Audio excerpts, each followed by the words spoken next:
ประเทศไทยให้ความรู้คู่ความสุข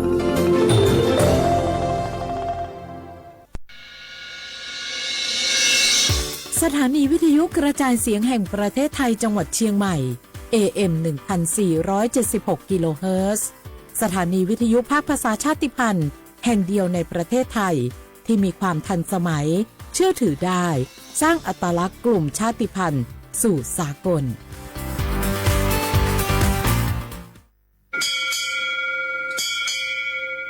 โอบูดาจ้า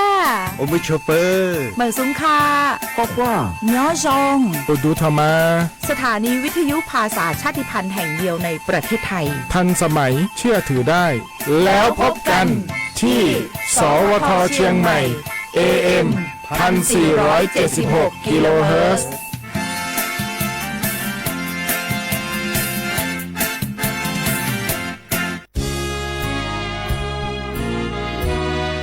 พระบารมีปกเกล้าเพื่อปวงชนชาวไทย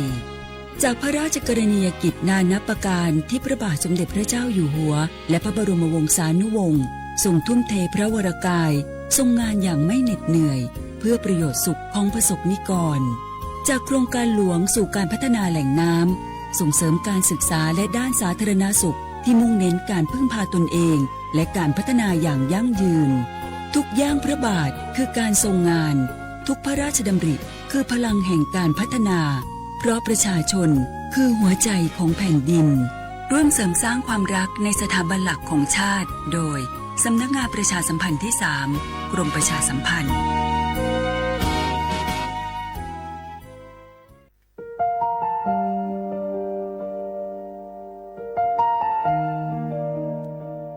ขอน้อมเกล้าถวายอาลัย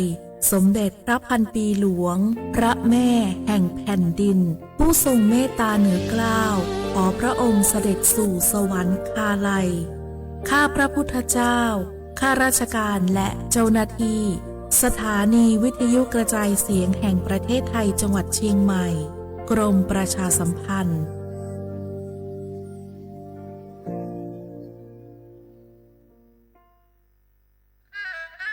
กราบก้มบังคมบาทปิยราชธิดาพระเสด็จสู่ฟ้าปวงประชาร่ำให้ครวญนาพระกรณียกิจในดวงจิตทวินหวนทุกเร้าเศร้าในสวงพระคือดวงใจไทย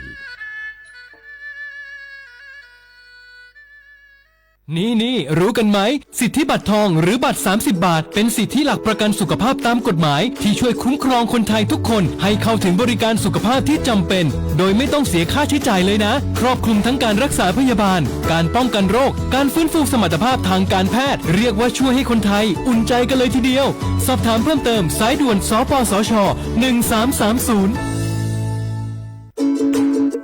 ทุกครั้งที่ใช้สิทธิบัตรทองหรือบัตร30 บาทอย่าลืมพกบัตรประชาชนเพื่อยืนยันการใช้สิทธิไม่ว่าจะไปรักษารับบริการป้องกันโรคหรือบริการอื่นๆสำหรับเด็กเล็กที่ยังไม่มีบัตรประชาชนใช้ใบเกิดแสดงคู่กับบัตรประชาชนของผู้ปกครองง่ายสะดวกรักษาได้ทันทีสอบถามเพิ่มเติมได้ที่สายด่วนสปสช1330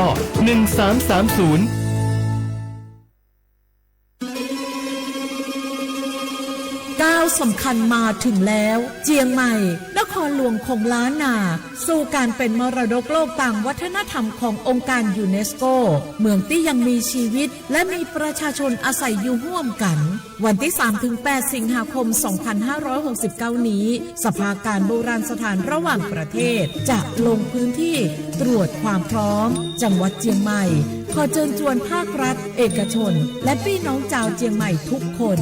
มาร่วมแรงร่วมใจพัฒนาปรับปรุงพื้นที่ทั้ง5ประตู4แจ่งตามแนวคูเมืองและ7วัดสำคัญวัดเจียงมั่นวัดพระสิงห์วัดเจดีย์หลวงวัดพระธาตุดอยสุเทพวัดสวนดอกวัด7ยอดและวัดอุโมงค์ช่วยกันดูแลให้สะอาดงดงามคงคุณค่าสถาปัตยกรรมดั้งเดิมเพื่อต้อนรับการตรวจครั้งสำคัญนี้ร่วมกัน ร่วมสนับสนุนเจียงใหม่สู่เมืองมรดกโลกต่างวัฒนธรรม โดย สวท.เจียงใหม่สำนักงานประชาสัมพันธ์ที่ 3 กรมประชาสัมพันธ์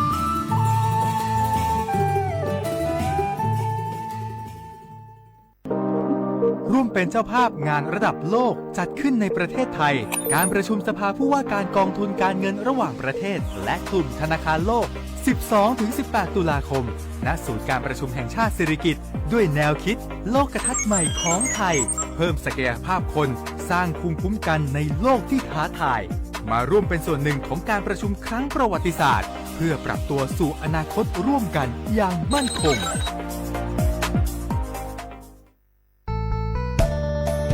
สถานีวิทยุกระจายเสียงแห่งประเทศไทยจังหวัดเชียงใหม่กรมประชาสัมพันธ์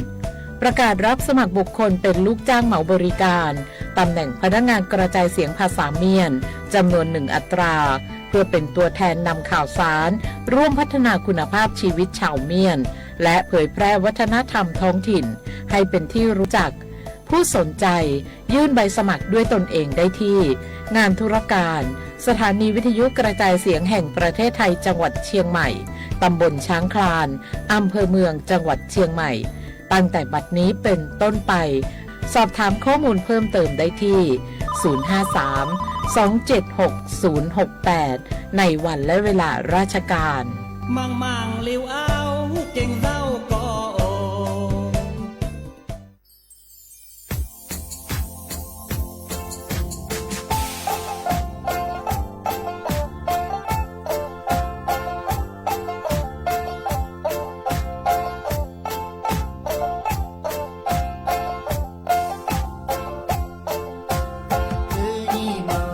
天まれあまれかくが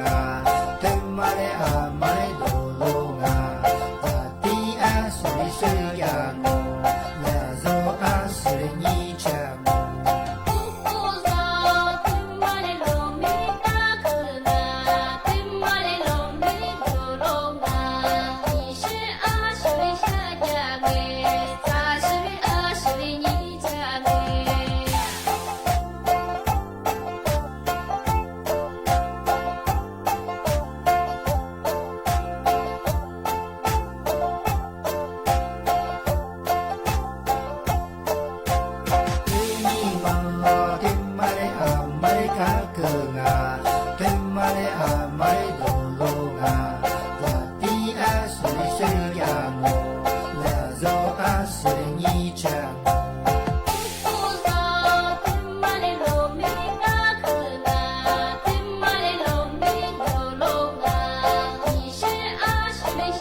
เ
小话不老话啊，阿么啥，你莫话你啥莫啊，我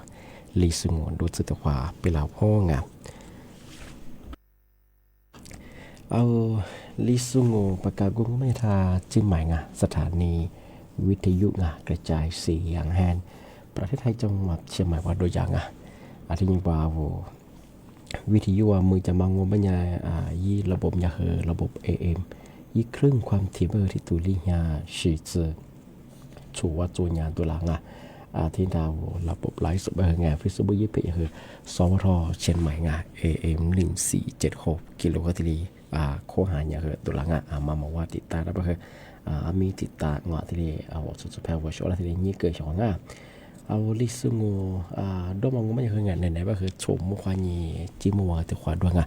ที่มุเราก็คือเนี่ยคือนี่มุขวานีสามโมงนาทีเนี่ยขวานี่คือนาเนี่ยสตินี้ดูอย่างช่วงทำไมคือเอารัฐบาลขวานี่ไงเอาลิชิยิ่งข่าวยิ่งโดนโจมตีปีมากงานที่แบบมั้งในเมที่ยิ่งงงเป็นยังไงเอาลิซูบางงงเป็นยังคือเอาคือพลังกะอะไรบางอย่างนี่ไม่ถึงบางอย่างโชว์ห้าซื้อลี่ยังไงนี่ไม่ถึงบางอย่างลานี่ลามานี่ยี่โกนี่โตนี่จืดโชว์โคงที่บางอย่างไทยบางบางอย่างคือสิบห้านี่จืดเสียงยังไงนี่ไม่ถึงบางอย่างนาทียังไงช่วงที่บางอย่างคือนี่จืดเฮนี่ขวานี่ไงนี่จืดเฮนี่ขวานี่คือซาซึนี่บางอย่างทำไมคือวันหยุดรอช่วง อาชีวันอยู่แบบที่มาคือวันเข้าภาษาไงแต่ก็ชอบไปจะเคยย่าแบบคือวันนี้นี่ซื่อนี้เพื่อแบบสุดที่ดีไปยาวชอบไงมาคือวันเข้าภาษาไงที่เป็นยังคือมาคือวันหยุดสัญญาคนนั้นไงชอบไงมาkeduaไงอะไรกว่าเยอะไงมาก็เดี๋ยวมาก็ชิงไงartinyaคือโลชิโซkeduaไงมาสับคือmenghali sebenarnya zagu tekan sebenarnya zagu makanga bahwa lo syah tetanya syah nga ati bang manya na ke ma pi ma nga ati serta ji shamang mo ya ke ma ya ti mi te bu ku ni so nga te ni so ti สำนักงานกรมอุตุนิยมวิทยาti mi hi lo ha ta bu ko shi so ya ta ma chen te la nga ya ba ma ngo ma ya ke nga ti ni mi ko po kwa nya ke ala nya keซาซึ่งสิเป็นบางงานบางพื้นที่เนี่ยคือมหาขึ้นเรียบางงาน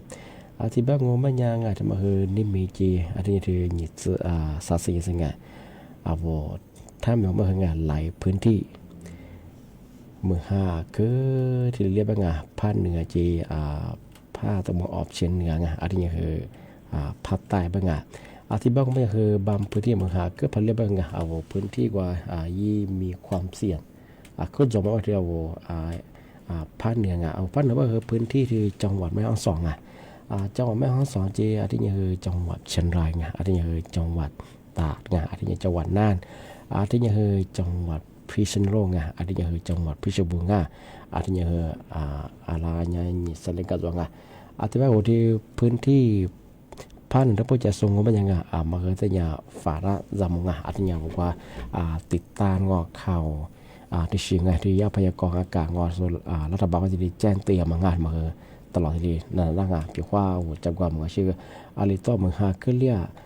จะเยอะไปไงอะไรกว่าอันตรายไปสุดที่ประกาศจะเตือนงานจะภาคใต้ทั้งพวกงมันจะคืองานบางพื้นที่เนี่ยคือเมืองฮาคือเรียบร้อยงานอาจจะคือ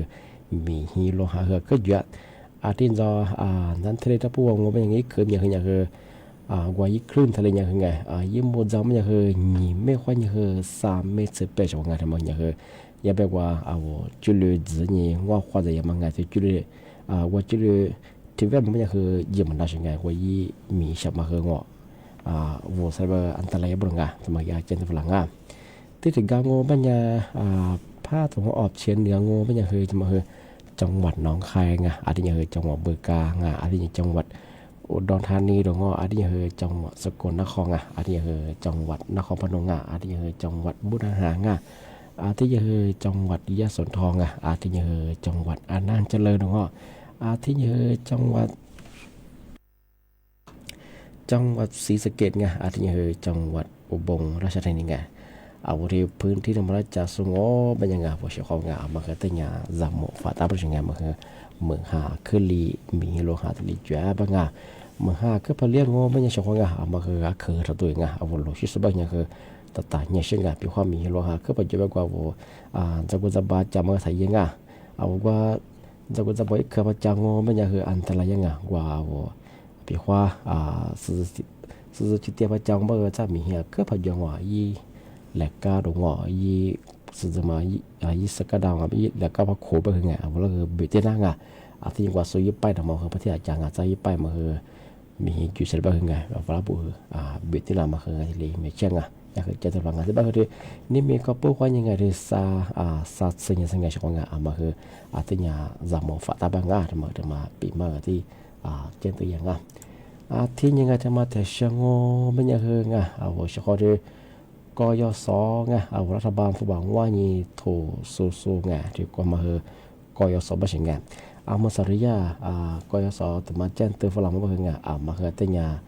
จำหมดฝ่าตาไม่ใช่จำหมดงานช่วงงานมาสาที่กลุ่มมิชฌาชีพ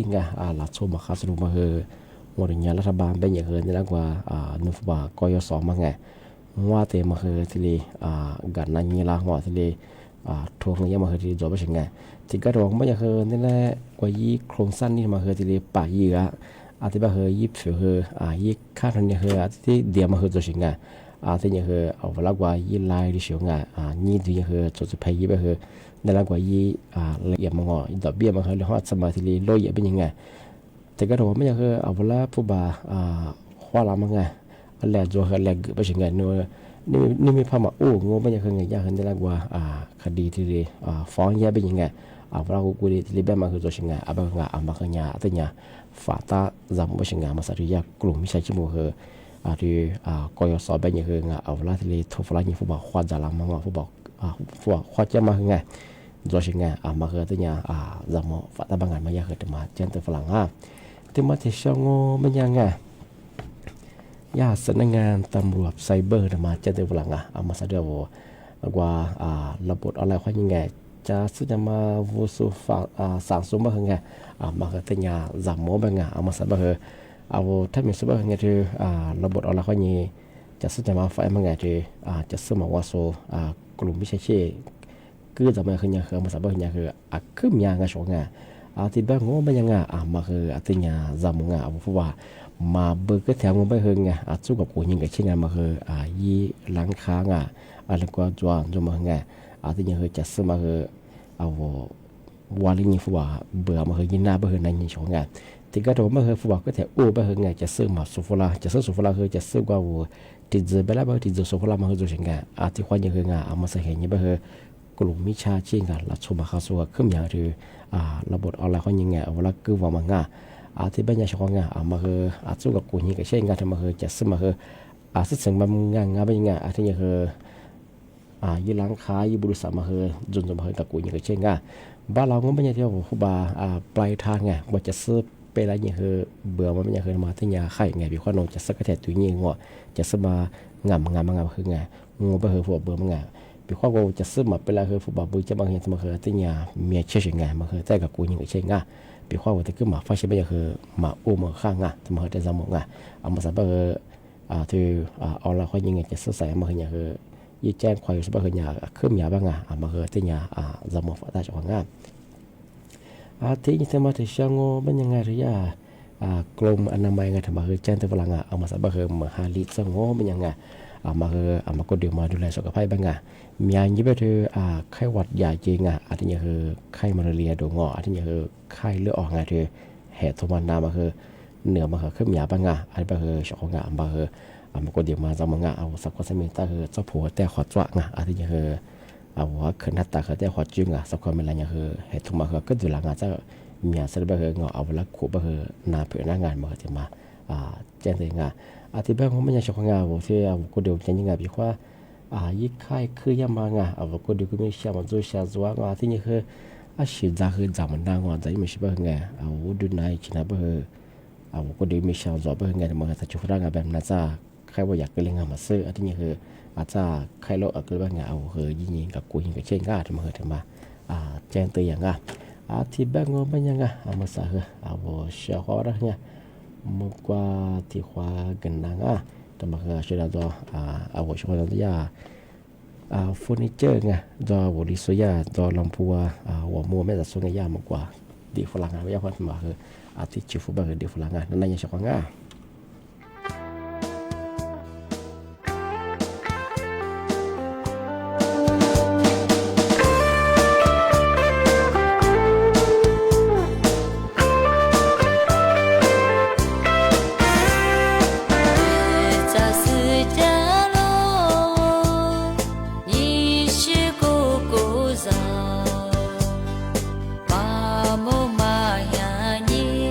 是流泪。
天nhiên thì mà để sẽ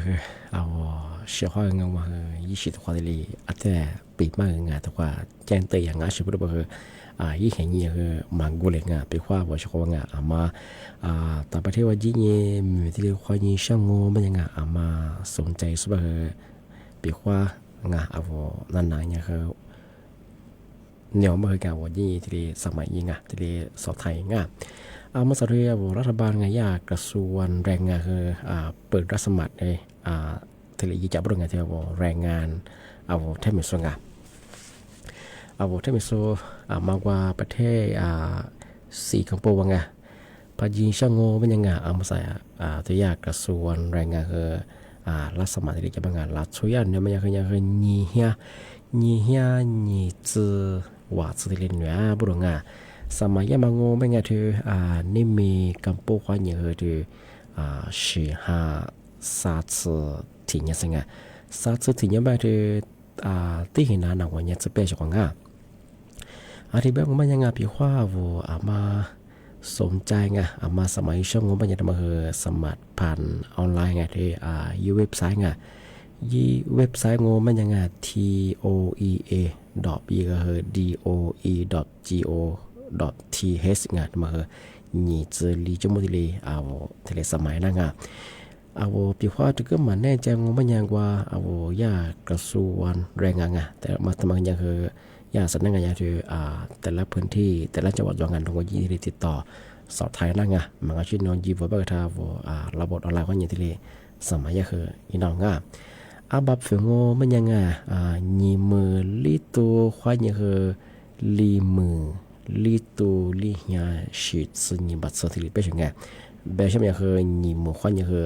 ลีมือสติลิว่าปรุงบับเฟงที่แบบมันยังปีว่าสมัยยังโงมันยังสัมภาษณ์ยังมัสอยยังมาที่ลีผ่ายังโงมันยังว่า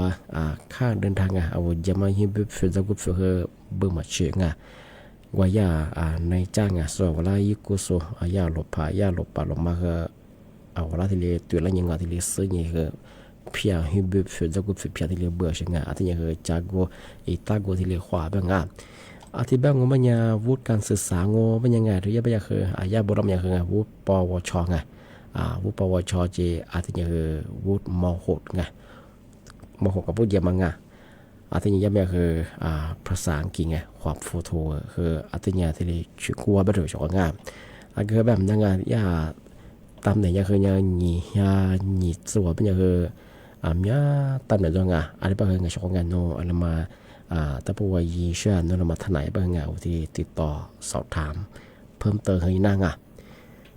ที่บางคนไม่อยากทำไม่ได้มาสนใจสุดบางอย่างที่สมัยบางอย่างนี่มีก็พวกอย่างได้15 ที่ยังสิ่งสมัยเปี่ยวง่ายที่มาอยากกระทรวงแรงงานให้ที่มาปีมาที่ประกาศแจ้งฝรั่งที่เป็นยาวัชกมาผมที่เราเข้าใจบ้างมาสนใจสุดบ้างว่ายี่เว็บไซต์ว่าดูยังไงดียี่ข้อมูลเพิ่มเติมที่สอบไทยนั่ง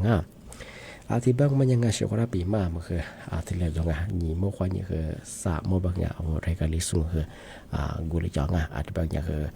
อะไรลิสุงดูเป็นยังไงในดับเบิลมันคือโฉมโมควายนี่คือจิมัวดวงที่มูลบางคือยี่โมควายนี่คือ3โมงนาทีนี่ควายนี่คือเนี่ยสตัวอย่างช่องที่บ้านของมันเนี่ยคือที่สั้นแหงวันเนี่ยมันเนี่ยคือวันหยุดดวงวันข้าวภาษาวันข้าวภาษางไม่ใช่เท่าว่าจะพูดที่นี่ว่าโซล้างหาไม่คือโซมาเกี่ยวกับช่องด้วยเครื่องดื่มแอลกอฮอล์สมาเกี่ยวกับมาฝ่าฝืนมาคือมากลุ่มมาแล้วช่วงที่อยากขุดจากที่จะคือขุดเบี้ยช่องที่บางคือชวนมาเข้าภาษมาว่าที่ชื่อดวงมาผมก็ถ่ายยังมาก็มาช่วยกันมาแต่ที่มาเจนตัวช่างที่เป็นยังช่วงที่ปีมาคือที่เหลือจงช่วงมาคือด้วยอย่างคือที่เนี่ยจำงานใช่ไหมว่าภาคเหนือทั้งหมดอย่างคือบางพื้นที่อย่างคือเมืองคือเลี้ยงก็คือจะกูที่การทุบกันจะกูมาฆ่าจะกูเนี่ยเชียงจะกูจะเลี้ยจะหลุดชิมิสแบบเนี่ยจะอันตรายยังไงมาว่าคือดูสบายคือที่จำงานหลุดชิมิเนี่ยคือเหลือมันจะชื่อใกล้ชื่อจะกูตัวช่วงที่เป็นยังไงที่เด็กความมูลความในแต่พวกเนี่ยคือสมความยิ่งโมที่จังสมความยิ่งชิโม ที่บนระยะเฮอหนีมุขวานเยอะสามมัวแต่ขวาดวงอ่ะว่าโชดาวิทยุพัฒนาจาสูงอ่ะท่าไลสวัสดีสุดละคือบ่มองว่าโชดาดูชิดอมางผู้จะชิดข้อกำยาว่าจริงที่เนี่ยน่าจะพิจารณาถ้าดูจริงอาจจะเป็นงานที่ติดความมูลค่าข้อคว้าสวัสดีครับ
รายละเอียดครับฟ้าสลัวมัวแสงระวีส่องนกหยุดร้องวังเวงให้เงียบเหงามองฟ้าวันนี้เป็นสีเทา